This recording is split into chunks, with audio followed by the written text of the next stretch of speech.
usual, but Magnus is not trying to use World Championship match preparation. It was clear that the times are calling for serious measures. And we are seeing the Catalan on the board, and after bishop b4 check, bishop d2, a5, Magnus is thinking it's quite a rare line, this a5. It's certainly something that Liem tries to get Magnus out of his prep. Bishop g2, of course. Okay, it's if black takes on c4, actually we might get some very traditional transposition to traditional Catalan lines, but black opts for short castle first. Maybe now black takes on c4, yeah, and if you make a move like you want to protect with queen c2, the pawn on c4, then probably black plays c5, as you mentioned. Yeah, it's very concrete. Yeah, this stuff. queen c2 c5 stuff, it's just a very fascinating line, but this is different. He went for a3, pushing the bishop away. The bishop falls back, and now queen c2. Yeah, now queen c2. I mean, there is more clarity in the position. Knight bd7. Well, to be honest, I have been playing quite some Catalan, also from white side, also from black side, of course. But this one, when I was playing the Catalan with white, this line simply did not exist. Yeah, so I don't know exactly all the latest developments here. Magnus to go all out in this one with the white pieces, and what's the update?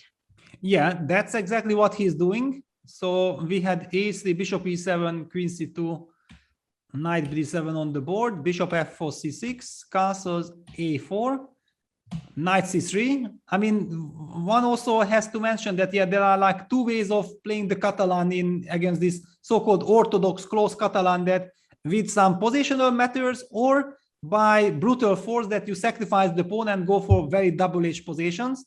And of course, given the match situation, Magnus actually has a very easy choice to make, because he knows exactly that he has to go for the uncompromising fighting choice. And I usually, you know, because I had those type of positions from the Queen's Indian, and even there, these Queen's Indian Catalan transpositions, it was always very, very dangerous for black, and you had to know your stuff very well. And it's such a rich position. This is so complex. The ideas that we were discussing, white has sacrificed the pawn. He's gotten e5 in, placed his knight on e4, going for the king side attack, doesn't care about the material. And take a look at black's pieces. The queen is stuck on a6, the rook is stuck on a8. It feels like white's gotten everything that he wants out of the opening.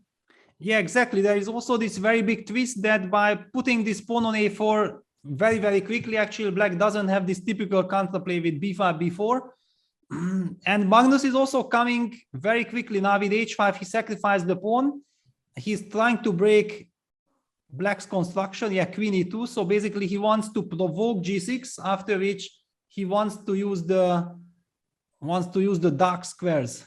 You can also try to use the h file. I mean, black's pieces are so far away that exactly, Peter. I was just wondering that a move like g4 and you blast open the h file, it just looks like black is going to be super late to the defense. The idea of going rook e3, because knight e3 is never a move because of knight f6 check. Yeah, black plays the move h5, h4. Yeah, it's the only move in the position. So but bishop takes h4. Yeah, just trying to keep the h file still as close as possible. Black and b4. I like this approach, Peter, trying to make everything out of the time that he's gotten, because c3, watch out, c3 in the air, trying to trade the queens. Little bit strange with the pawn on a4, but of course, yeah, the problem is that white is simply not reacting anymore. Bishop g7, and also there he's in a complete mating net.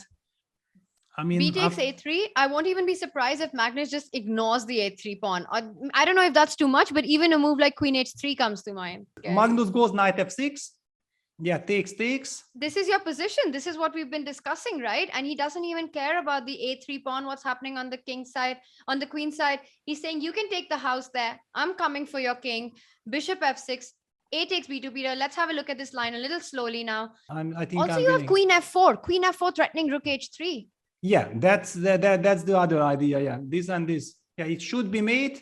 Magnus actually goes for queen h3, so he goes for my original stuff. Bishop g7. We were just having a look at this incredible line. It is on the board, Peter. You called this one out. Bishop g7 played, and here you wanted to get the rook into the attack. I mean, this is just Ah, such he an goes bishop e4. Ah, okay. Yeah. So Magnus King just wants to go G2. king g2 and checkmate like this. rook Okay, H1. black So has to play c5 probably. Yeah. King G2, King g2, bishop b7. F3. Ah, Yeah. maybe F3, C3. Yeah. I mean, at least I wanted to, to somehow open up the diagonal that I get access to this king. It's such a mating net for black's king. However, Liam has opted for queen b5, so he's trying some queen b3 destruction. Okay, so that's something. How does white go king G2, queen B goes for G5? You always have this box, yeah, bishop h6, I mean bishop g7, queen h6, and then rook to the h file, and it's checkmate. But So if queen B3 right now? Yes, exactly. So after queen b3, you can't go rook E3 because the rook on D1 hangs. Can we take Yeah. a look at that? Queen B3 on the board. and I think Magnus will now make his move. Mhm. He just doesn't care. I mean, black is in such a, bishop b7, so king g2 will be met by c5. Well, rook h1 is still a mating threat. Yeah, it's such a box, yeah? Just unbelievable what a box it is. It's insane, this attack that he's built on the king side, which can just allow him to give up all pieces, just needs a queen and a rook. Of course, yeah, Magnus goes for d5, or of course, you don't even have to sacrifice the queen on h8. Queen h7 check will be the same after rook h1. And after ed5, rook h1, and okay, the checkmate is coming no matter how you prefer it, yeah. So Magnus actually seems to be bouncing back in style with a crushing victory. And Wow, Liam this down to 40 seconds already, only 40 seconds. Yeah, and clock is not the problem. It looks like the kind of position where even if you have 1 hour, you're not surviving this one. Yes, yes, even if 1 week or 1 month, yeah. No, we're not gonna see that moment, yeah. We might rook h1 coming in next, Peter. Yes, but after rook might- h1, maybe it's not time to call it a day. Rook h1 on the board. This is the moment of truth. Is Liam going to throw in the tower? He's down to 20 seconds. I don't see a move actually defending the mate. Yeah, and he resigned, yeah, correctly And he resigned. Yeah. resigned. So